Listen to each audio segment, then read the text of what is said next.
Hoş geldiniz, hoş geldiniz, hoş geldiniz. Ekrana tıklayan 5 milyon 2 milyon beğeni. Ah, sağ olun. Bu arada günlük Nova'da 4. Adı sırada. Belizar, lakabım Delidar. Hara Belizar yazsaz məni taparsın. Velizar Official adı ilə TikTok səhifəsini idarə edən Salman Məmmədovun 30 sutqa azadlıqdan məhrum edilməsi sosial şəbəkələrdə geniş müzakirələrə səbəb olub.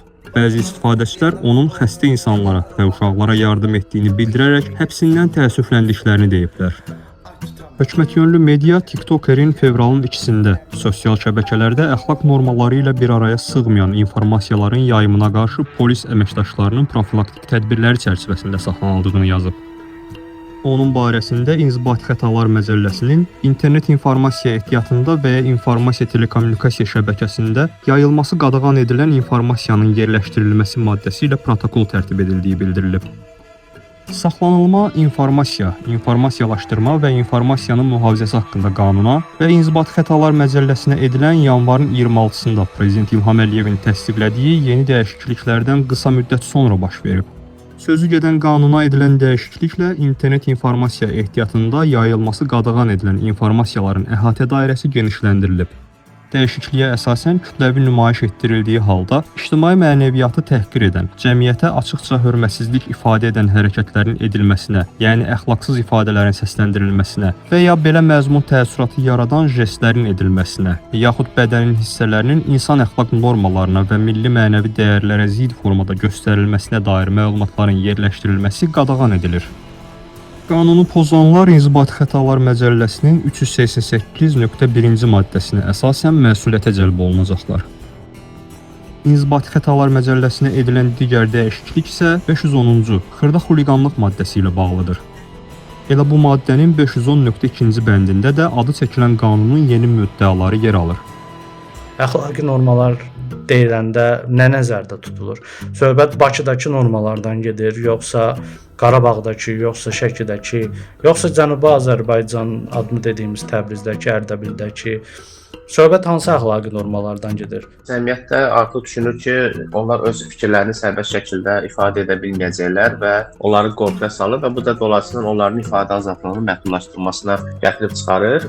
Ekspertlər və hüquq müdafiəçiləri deyirlər ki, qanun əxlaqi normaların pozulmasından bəhs etsə də, bu normaların nədən ibarət olduğu və hansı meyarlarla ölçüldüyü izah edilməyib. Onların fikrincə şəxsin hansı hərəkətinə görə məsuliyyət daşıyacağını bilməsi üçün qeyd olunan normalar əvvəlcədən müəyyənləşdirilməlidir. Çox abstrakt bir anlayışdır. Çünki əxlaqi normalar deyiləndə biz dəqiq nədən söhbət getdiyini anlamırıq. Mən parlamentə təklif edirəm ki, bir 150 siyahlıq maddəli bir qanun qəbul olsun. Əxlaqi normalar nədir? Bu kodeksləşdirilsin. Biz bilək ki, şortiki harda geymək olar, harda geymək olmaz və yaxud videolarda, TikTokda nə demək lazımdır, nə demək olmaz. Bunlara yəni təriflər verilməlidir. İctimai mənəviyyat, milli mənəvi dəyərlər, açıq hörmətsizlik kimi anlayışlarsa subyektiv qiymətləndirməyə açıqdır. Çünki bunların ümumiyyətlə anlayışı heç bir qanunvericilikdə yoxdur. Yəni milli mənəvi dəyərlər nədən ibarətdir, ictimai mənəviyyat nədir? Bunların izahı olmadığından bu da müxtəlif dövlət orqanları tərəfindən fərqli şəkildə şərh oluna bilir. Bu da hüquqi müəyyənlik prinsipini zəiflədir və bu dövlət orqanlarına geniş diskresion səlahiyyətlər verir ki, onlar hansısa müxalif yönümlü şəxslər tərəfindən səsləndirilmiş və ya yazılmış ifadələri ictimai mənəviyyata və ya milli mənəvi dəyərlərə zidd hesab eləsin. Elə fevralın 5-də ictimai fəal Mövsüm Məmmədovun və fevralın 23-də Bakı şəhər prokurorluğunun keçmiş müstəntiqi Müşfiq Abbasovun da yeni qanunvericilik əsasında inzibati qaydada həbs edildikləri barədə məlumatlar yayılıb. Sözü gedən şəxslər sosial şəbəkələrdə etdikləri paylaşımlara görə müvafiq olaraq 30 və 15 sutqa azadlıqdan məhrum ediliblər. Mövsüm Məmmədovun paylaşımlarında Kürdəmir rayonunda sakinlərin gündəlik həyatda üzləşdiyi çoxsaylı problemləri işıqlandırdığı, eyni zamanda dövlət qurumlarını fəaliyyətsizlikdə tənqid etdiyinə, Müşfiq Abbasovun isə sosial mediada müxtəlif olaylarla bağlı düşüncə və müsahibələrini paylaşdığına görə məsuliyyətə cəlb edildiyi iddia olunub. Hüquq müdafiəçiləri və ekspertlər hesab edirlər ki, qəbul edilən yeni dəyişikliklərdə yer alan anlayışların geniş və qeyri-müəyyən formada tətbiqi ifadə azadlığı ilə bağlı əlavə risklər yarada bilər. dövlət ictimai əxlaqın və ya başqa şəxslərin hüquqlarının qorunması üçün müəyyən işlər görə bilər və müəyyən məhdudiyyətlər tətbiq edə bilər. Lakin bu məhdudiyyətlər qanunda dəqiq, yəni aydın göstərilməlidir, legitim məqsəd daşımalıdır və zəruri professional xarakter daşımalıdır. Bu da Avropa Məhkəməsinin ifadə azadlığı ilə bağlı müəyyənləşdirdiyi prinsiplərdir. Əgər norma qeyri-müəyyəndirsə və həddən artıq genişdirsə, bu halda yəni bu ifadə azadlığı hüququnun pozulmasına səbəb olur.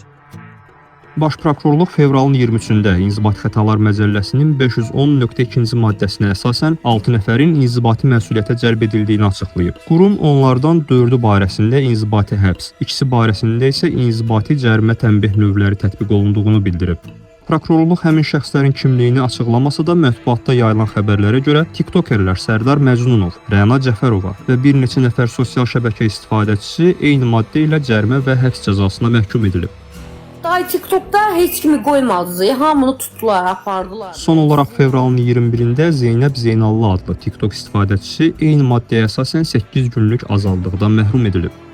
Hökumətyönlü media onlar barəsində verilən bu qərarların geniş izləyici kütlələrinin olması və bənzər paylaşımların dəfələrlə təkrarlanmasına görə verildiyini desə də, müstəqil ekspertlər qanunun özünü və onun əhatə dairəsinin qeyri-müəyyənliyini ifadə azadlığını məhdudlaşdırmağa yönəlmiş növbəti addım kimi qiymətləndirir. Bu haqda danışmasam olmazdı təbii ki də.